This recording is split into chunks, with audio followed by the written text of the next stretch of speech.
On behalf of Veterans in Politics International, I would like to thank you all for coming this evening. Just to give you a brief overview of this process, each panel member on this side will be given 30 minutes to introduce themselves. Then the candidates will be given 1 minute or so to introduce themselves and what they're running for, and also why we should endorse you. Please keep in mind that this is not a debate, so every question that was asked of you and every answer that is given back would be directed to us. Once a panel member asks you a question, you will be given 1 minute to answer their question or so. We have a little bit of time leniency on this one. I won't be rude and stop you mid-sentence, but I want you to be respectful of the other candidates. So when I start going like this, it's time to wrap it up. And when I go like this, please refrain from continuing on. At the end of the question answer portion, each candidate will be given 1 minute to make a closing statement where you can give your campaign information, where people can find you, so on and so forth. So to get started, my name is Talicia Sandoval. I'm currently a political science major at UNLV and pre-law. I work for Mr. Michael Broadway over here, and I also work on Sherelle Mendenhall's campaign. Hi there, my name is Michael Broadway. I am a real estate broker. I believe this is going on my 20th year. And anyway, nice to meet you all. Thank you for being here. Hi, my name is Karen Sangalaza. I'm a resident of Clark County, and I am a software engineer. Okay, starting with Mr. Petrick, correct? Correct me if I'm wrong. I'm so sorry. Okay. My name is Dr. John Petrick, running for Assembly District 21. I always believe in a better way. For 22 years, I've served the Las Vegas community as a physician, from nonprofits to caring about the community in which I lived. And obviously, the last 2 years has been something that the likes of our country have never seen before. And as a physician, I saw many of my experience was that the government was coming in and kind of usurping their opportunity to take away some of the most important things, and that is my right to communicate with my patient. Never before did I ever have my experience, my love for my patient to ever be jeopardized like it was. And then ultimately, as we saw the last 2 years, the narrative kind of switched on our community. The people that we love and dear, our first responders, they went from heroes to zeros, and I just couldn't handle it. So 2 years ago, we threw a party called the Thin Blue Line event that really was for the police officers to let them know that we're all not all crazy, and we do love them, because as a physician, I've had the privilege of serving them for 22 years, and I know lots of them. So we had an event. We had about 500 people attend the event. And then last year on September 11th, we decided it was such a success, we wanted to do it again and again to give back to the community and show what we're really about. So we did a Thin Blue Line event, and we had 2,300 people attend, and it was a wonderful event, and it was just kind of the impetus for us, me wanting to serve my community for 22 years. It's time to serve in other ways. Thank you. Miss Puaina, I want to make sure I'm saying that correctly. Pretty good. Yes. Okay. This is Puaina. My name is Rachel Agata Puaina. I'm running for Assembly District 21. I'm an English teacher for middle school. I'm running because I've seen firsthand what government overreach does to the classroom. I came here about 4 to 5 years ago. I was hired as an English teacher for CCSD, and I seen the changes, and it was so devastating for the teachers and the students that I was at a loss. I wanted to walk away from teaching. It wasn't until maybe a year ago or so I decided to go back into the classroom, and it's not CCSD, it's a charter, and I've found my passion for teaching again.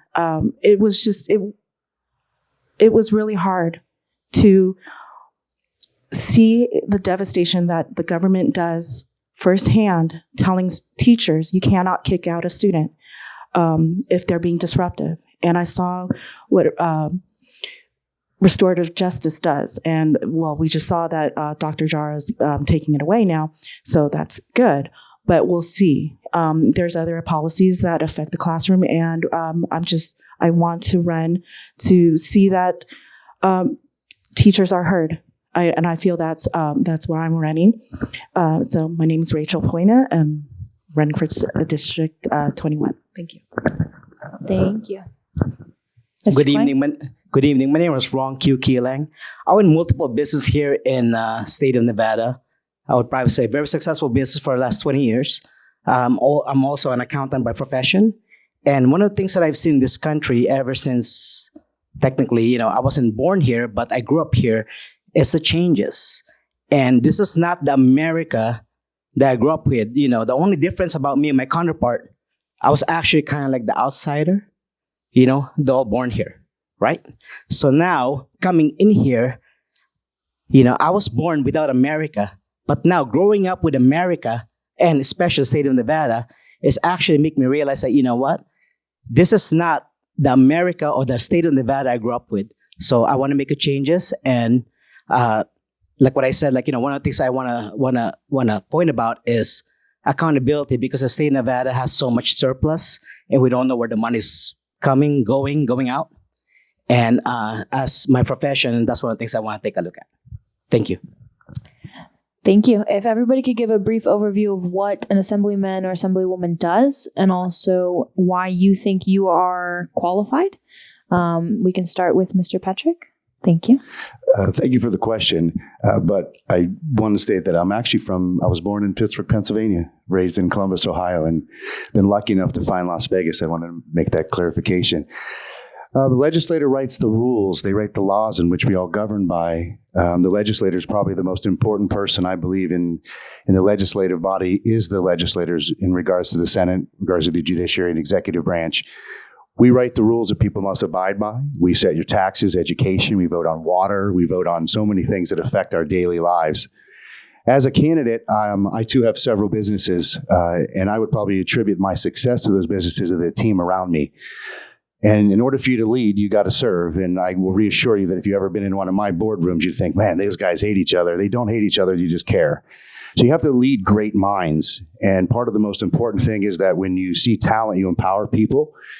You have to be a good listener, and you have to be able to be business minded. You can't spend what you don't bring in. So you have to really kind of know how to make the right cuts.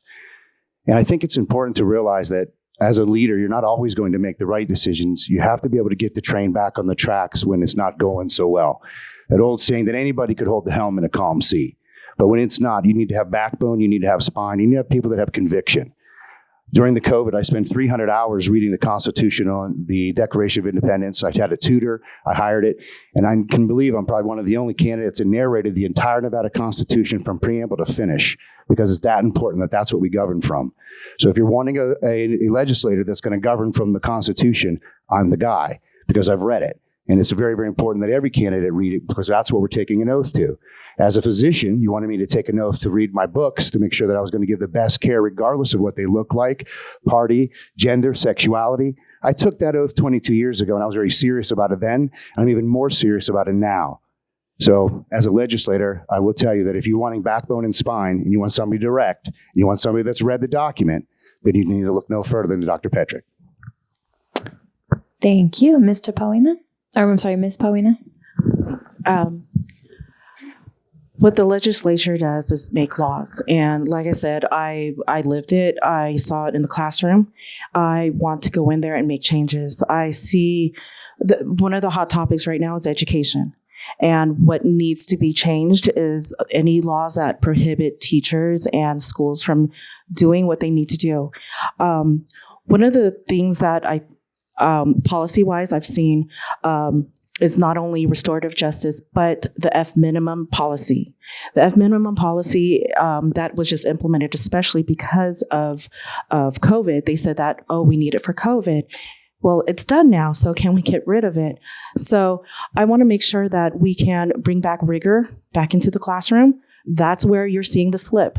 Everybody's complaining that we're at the bottom. That's why within the last couple years we slipped. We were, I've been watching Nevada. They were in the bottom before, and then they were slowly getting back up. But then because of COVID, we went back down. So again, that's why I want to pass any kind of laws or prohibit any laws from going any further that oversteps its boundaries into the classroom. So that's what I bring. Again, I want to apologize for saying Mr. because I was looking at his and I was thinking of you, and I'm so sorry. It's okay. Anyway, it's okay. Mr. Q. Well, technically, the way it works as an assemblyman, the way it works is like, I don't know if any of my counterparts have been in Carson City, but usually the way it goes is like, they pass a bill. Then you send a committee, you listen to that committee, and then after a committee, that committee has to make a decision if it's going to go to the state legislature. After it goes to the legislature, then it has to go to the Senate. After the Senate, then we'll find if the governor's going to sign it. So technically, as an assemblyman, we have to do whatever it takes to convince them that this is the right law for this state. That's the way the assemblyman does. We can get smacked, buried, kicked, whatever it may be. But you know what? Let me tell you something a wise man told me. Dr. Joe Hardy, okay? He said, he tried to pass a law 20 years ago about this recycling water thing in Hoover Dam. They turned it down because he thought about recycling, water creates energy. So technically it's like a recycling bill. But 20 years ago, they turned it down. But guess what? It passed right now. The Democrats did it. So, but you know what? At that point, he made a difference. For making sure that, as an assemblyman, he told them the idea, even though it didn't pass right now, but he made a dent. So eventually it passed. Just like daylight saving time, right? So that's what the assemblyman does. We fight for our constituents, make sure that, if we fail the first time, there's always second, third, fourth. Dr. Petrick's a successful businessman, right? He didn't succeed the first time. Well, if he did, more power to you. My counterpart, supposed to be my cousin, I don't know. Puaina, right? Probably. We're cousins, because you know what? But anyways, you taught the student, didn't pass it the first time, right? Didn't learn it the first time. But the second time, the third time, the fourth time.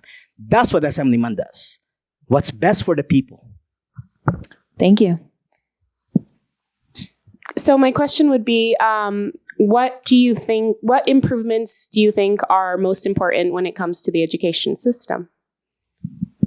As a teacher. Sure. We can start on with you, Mr. Q.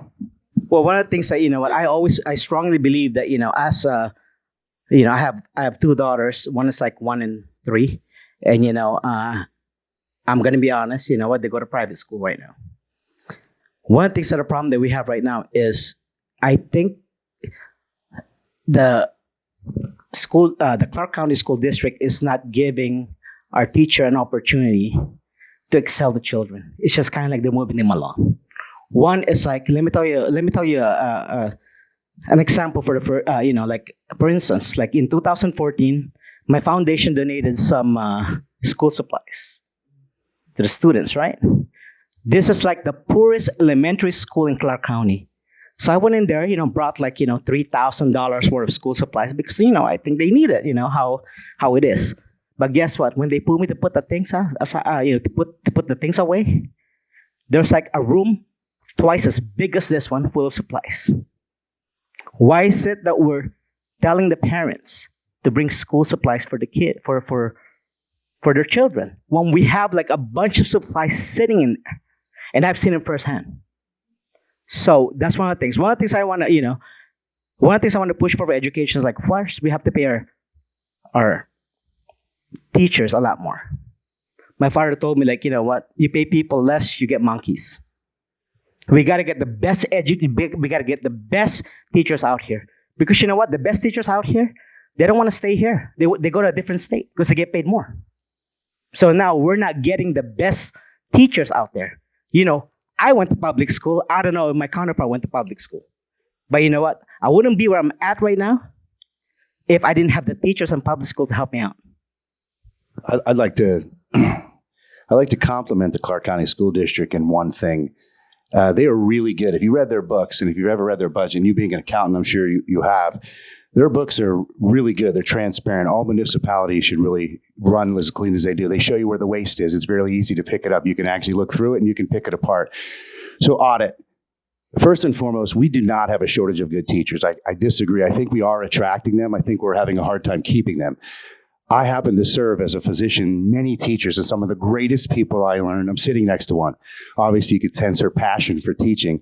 So it's not teachers are not the issue. We're not spending the money right. Let's face it. We rank 50th, sometimes 51 if we're including Puerto Rico. Nobody in school district should feel comfortable or proud of where we are. But the same questions end up with the same solutions that end up in the same place. Our admin is too high. Would we all agree here, being in veterans, would you agree that the Army, the Navy, the Marine Corps, and the Air Force all can handle troops? 1 to 20. 1 officer for every 20 enlisted men, right? So we have 1 to 5, 1 to 10. We have vice principals that are killing as regards to administration and our cost. We need to reduce the size of our school administration. Now, I'm not anti-school, but this is where we split the baby. When I think back in my life, some of the most inspirational people have been teachers and coaches. Our coaches, our school sports coaches, haven't received a raise in 17 years. Think about that.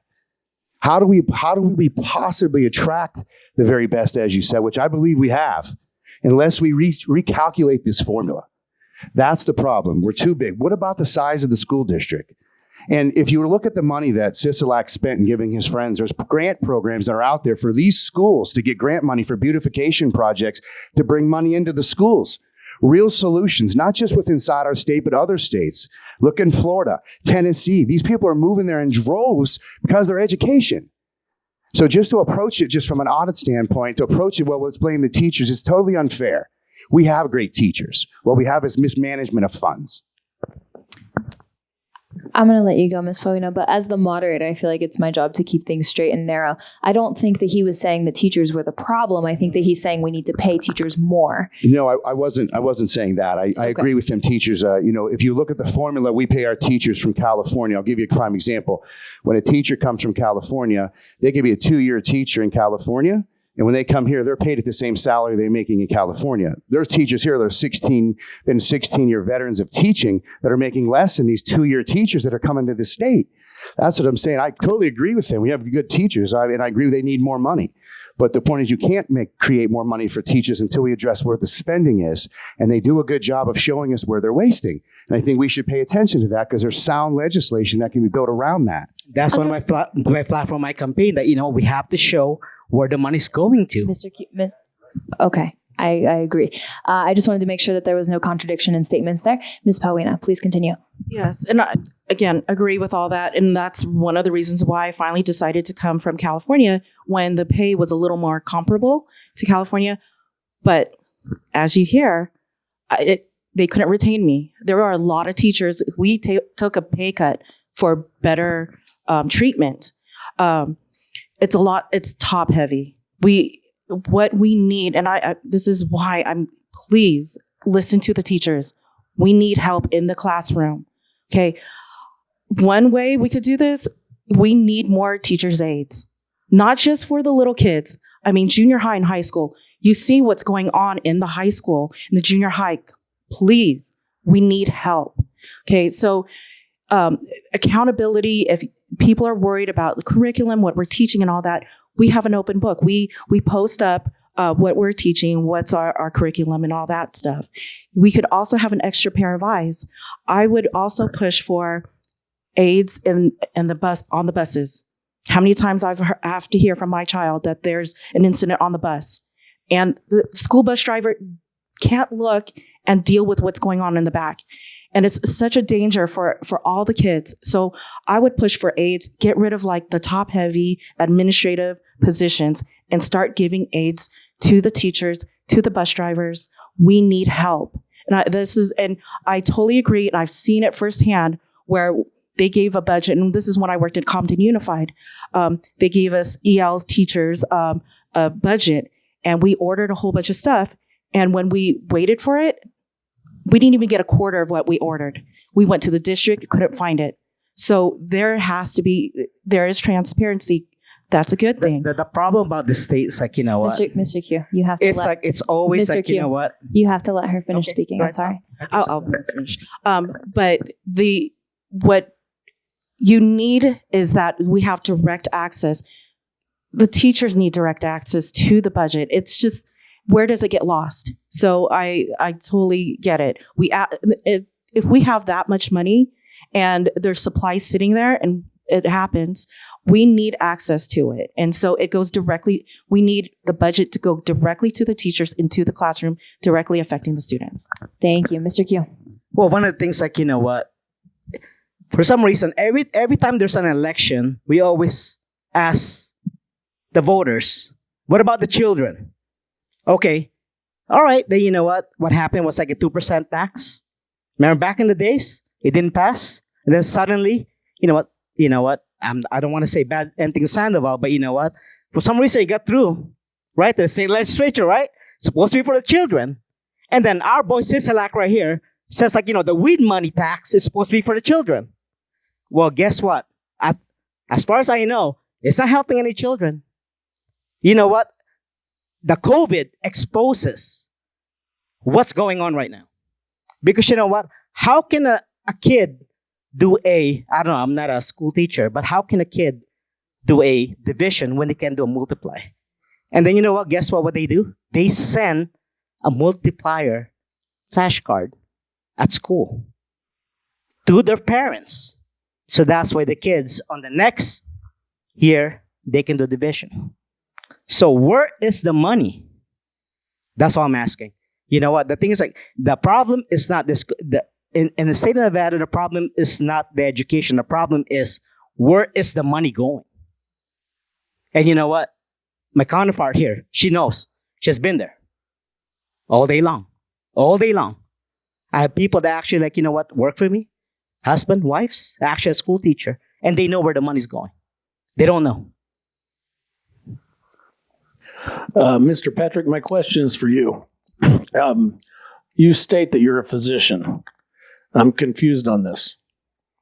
Do you prescribe medicine? I had started out in chiropractic, was my original, my doctor of chiropractic. And now I own medical centers here in Las Vegas, Nevada, and Fort Lauderdale. So we do stem cell, PRP, we do hormone replacement, chiropractic, physical therapy, some craniofacial release, some manipulations under anesthesia. Okay. I think the differentiation that he might be alluding to, which I've also heard you interchangeably use doctor and physician, but there is a difference there. So do you have a doctorate degree or are you a physician? I have a doctorate degree. Okay. So it's a doctorate of chiropractic. It's after you get a 4-year bachelor's, then you got to go to a 4-year medical school, chiropractic Correct. school, which I did in Kansas City. Finished really high in my class too. So it was really good that it was a wonderful profession. It probably serves me better than any other profession I could have right now, because most chiropractors that I know and myself are anti-vaxxers. And we've seen the actual chaos that this vaccine has caused. So if I were to say one thing about my profession that really certainly personifies who we are as practitioners, is that as Thomas Edison said, the human body of the future, the doctor will prescribe no medicines. They'll interest their patient in the care and prevention of disease and in the human frame. So that's where I stand. And I'm always about preventing vaccines and preventing mandates and saying that. So chiropractic, doctor of chiropractic is what my title is. Awesome. Thank you so much. Thank you for clarifying. Well, you know what? Can I add on that? You know what? If you went to school and for you to get a doctorate degree, then you're a doctor. Doesn't matter if it's like doctor in economics, doctor in English, doctor in, I don't know.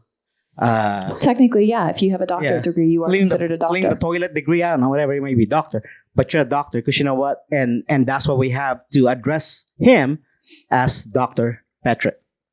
Thank you. To be totally honest, at home, I'm just John or Dad. So, All right, John, we'll call you. I commend you because I'm going to tell you One what, of those it's a persons lot of say, school. like, you know what? When I say Mr. Petrick, you're not gonna say, "Oh, it's doctor." hey, you know what, man? I'm a man of I the just wanna people, make so sure, okay? I don't get hung up on I'll still call you formalities. doctor, though. No, that's fine, Okay. sir. No worries. Alrighty. Any more questions for the panel? Yeah. So we've talked a lot about education. So aside from education, what issues are you most passionate about in your district? We can start with Mr. Petrick or Dr. Petrick. Yeah. Actually, there's a few things that come up when you're walking the district, and obviously right now, everybody is concerned about the economy. Inflation is one of the things they're talking about when you ask, what are your big issues? Because if you're running a successful campaign, you're finding out what matters to your constituents. And on a daily basis, we're out there, we're collecting that data. So the economy is the primary thing that people are concerned about. Obviously, it comes in, and I get a weekly report on everything that we do and all the data we collect. Voter integrity is something else that's really hot on people's minds. That's something that's terrible. Our border security is something else that people bring up. Now, I know you mentioned in my district, but I'm telling you what people are saying in my district because I know, and they're concerned about border security, even though we don't necessarily have a border. They're concerned what the ramifications of that are. We know of buses being unloaded here for people to receive, vaccines or to be spread out. We know about this stuff happening. So that's probably what I'm seeing out there and hearing from that. And as far as the business community is concerned, because we visit a lot of businesses, because if you're running a smart campaign, you want to get to one to many. And they're worrying about the future. They're worrying about our state. They're worrying about, are we going to increase taxes? And right now, our actual revenue right now is up 29%. So there's a lot of money in there. So there'd be no reason for us to increase taxes. We're actually up 29% since 2019. So there's a lot of money in that. We just need how we spend it. So I'd probably say those are the main issues. Also, mental health comes in. I won't get into a long story, but I have an incredible story about a woman that I met, and she kind of, I hate to say put me in my place, but she certainly made this campaign very real. She had lost a son to suicide, and she looked me right in the face and said, if you're elected, are we going to do something about the fact that we're losing more veterans to suicide than we are to the war? And I have to tell you, that's a tough pill to swallow when you're looking at a woman who's obviously, her photo album stopped at a certain age. And you know, you got to really feel that, man. And this is for real. So I appreciate all the panelists on here. And I will tell you that these issues that we're walking at the door, there are people hurting and they need healing. And in my opinion, they need a doctor.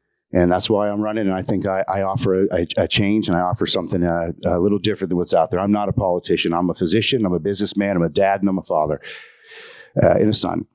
And I think that there are people who are looking for something a little bit different than what's out there. I don't know the games of this Nevada politics, far from it. But what I will tell you is that we need to have a spine. We need to have integrity. And the people of my district, Assembly District 21, they need strong leadership. And I'm going to Carson City to make sure that they get it. Ms. Puaina?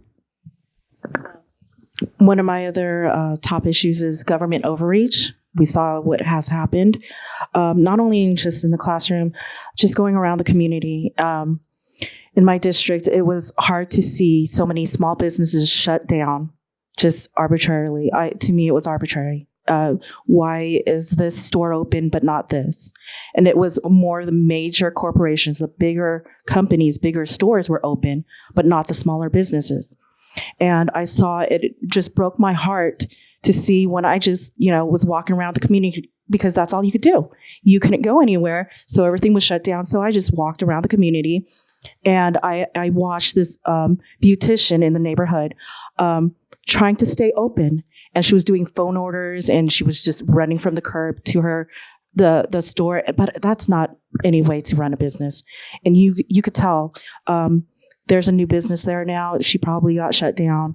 And it's very unfortunate. But I want to make sure that I could pass legislation to ensure that would never happen again, and that one person doesn't arbitrarily get to decide which businesses stay open, which ones don't. Thank you, Mr. Q. In my district, our district, there's 67,000 population in there. Most of them are retiree, but the retirees actually moved to Lake Las Vegas now. So now, most of the people that live there are actually young families.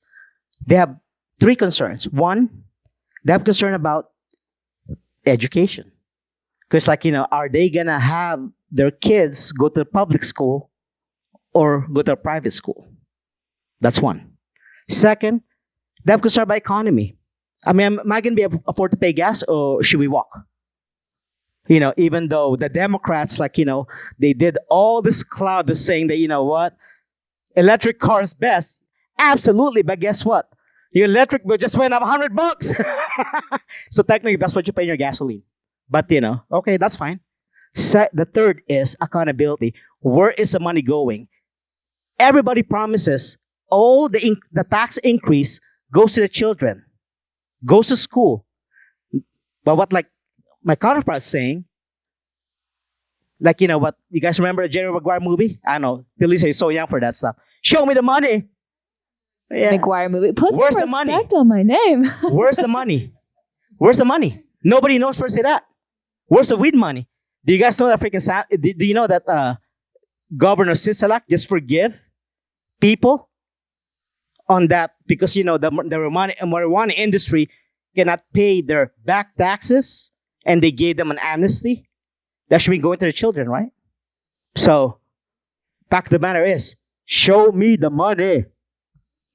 I agree with that. Alrighty, thank you so much. I'm going to give my panelist over here one last question before I give you guys your concluding thoughts. Thank you. Okay, so my last question would be, if someone came to you with a proposal to build a new piece of public infrastructure in our city that was supposed to bring in like new business, bring in more money into our city, what parameters would you use to evaluate whether or not that project was worth representing, implementing, backing? And you're for clarity. So that means me. You want to start from this side and go this way? Well, like, you know what? One of the things that we have to take a look at is the educational level of our state. And my counterpart knows that. In the state of Nevada, how many people do we have high school diploma? How many people do we have with college degree? How many people do we have above that? You know, I don't know if the number changed, but you know what? Sometimes, like, you know what? Why would I get a college degree when I can valet a car and make $120,000 a year? And then, you know what? I can be I can get a bachelor's degree and pay me what? $45,000? Because, you know, the Harvard graduate right now makes what? 46? So that's one of the things that you have to evaluate. What kind of quality people do we have? Because guess what? They built that big plant right there in Carson City. And guess where the 10,000 employees came from? The state of California. Don't California mind Nevada. That's what happens. So that's one of the things we have to evaluate. So like what everybody's saying, 51. We're not ranked number 51, including Puerto Rico. If we count all the colonies, then probably we're like, what, 55? Because we have a lot of colonies, right? So that's one thing we have to evaluate. The level of education we have here. Thank you. Ms. Puaina. So to look at any building like public buildings, I believe you also have to consider which unions, because they are part of that negotiation. As a wife of an union iron worker and a mother of daughters who are iron workers as well, we have to evaluate first and foremost as a taxpayer. We got to see how much it will cost, what contracts goes out, but also, does it provide jobs for locally? As right now, for building, my kids, my daughters, and my husband, they're what we call booming out because there's no building. They're not building here. So there are no construction jobs, or it's slowed down a lot. So they're over in California in Blythe right now building solar panels. They're waiting. So my family's away right now because there's no jobs, and it's so as far as public buildings going up, I would really evaluate whether it's good for our state and locally for our businesses and for jobs. So that's what I would look at. Which is odd because we have so many traffic cones in the state. You would think that construction jobs would be through the roof, wouldn't they? Dr. Petrick, thank you. I think that was well stated in what they said. I agree. Does it supply well-paying jobs? We know that there's certain circumstances that being just jobs is not going to necessarily take the cut. You need to make sure that they're well-paying jobs. Second, this public land that you want to build on, who owns it? I mean, there's an eminent domain out there, and there's a lot of stuff in regards to that. I mean, you can't violate someone's rights by trying to take away their property, regardless of the common good. So is there eminent domain? Who owns it? Who owns this building you want to build? And is it going to cost my constituents or myself any money in regards to taxes? Are we going to tax our way into putting in this building? Or is this going to come from private revenue? So I think there's a lot of business questions that need to be answered prior to making a blanket statement of whether you'd be pro or against.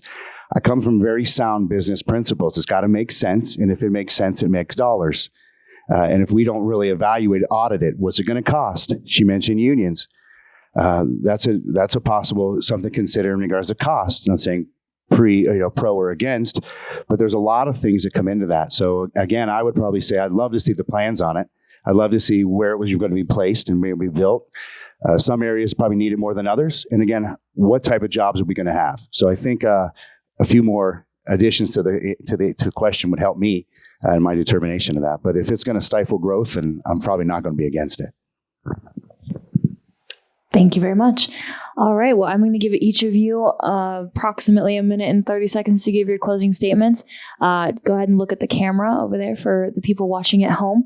Give your campaign information, where people can reach you, why we should choose you, not just us, but people at home. And that's about it. Thank you. My name is Dr. John Petrick. I am running for Assembly District 21 in Henderson, Valle Verde to Warm Springs to Maryland to Horizon Ridge, kind of in that area. If you're looking for a better way, if you're looking for someone who's not your standard politician, if you're looking for someone who takes an oath to love everybody that's put in front of them, I'm not a screamer. I'm someone who stands on the Constitution, and the Declaration of Independence is kind of my platform. So if you're looking for somebody that is going to provide you the backbone, the spine, and the wherewithal to keep those Republican principles going, look no further. And if you're looking for a better way, call upon Dr. John Petrick for Assembly District 21. Thank you. Thank you. Ms. Puaina? Hi, I'm Rachel Agata Puaina. I'm running for Assembly District 21. I'm running as a mother, a wife, and teacher. I'm a Christian conservative. As an English teacher, I read a lot from the Declaration of Independence and all the founders, and I totally appreciate what our founding was in our history. And I'm bringing an educator's perspective into the state, and I'm hoping that I can bring legislature that will help education and the community. So look for me at rachelfornevada.com. That's RACHEL Nevada.com for Nevada.com. Thank you. Thank you. Mr. Q? Hi, my name is Ron Q. Quilang. That's spelled Quilang. I'm running for Assembly 21. Everybody comes to Nevada to win. Everybody just thinks it's a dream. But to me, I'm living the reality. Coming from here in Nevada, I made it my home. I want to pay it back.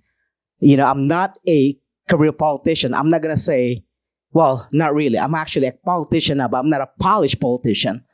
One thing that you have to do is I've been successful in my business for the last 20 years. I've seen businesses grow. And I think it's up to us to vote for someone that knows accountability in this state. Find out where the general fund is going, coming in and out. Second, education. Make sure that the parents have their own rights to choose schools. And third, don't California, my Nevada. Thank you. Ron Q for you, www.ronqforyou.com. And thank you. Thank you. That concludes our endorsement interview for Assembly District 21.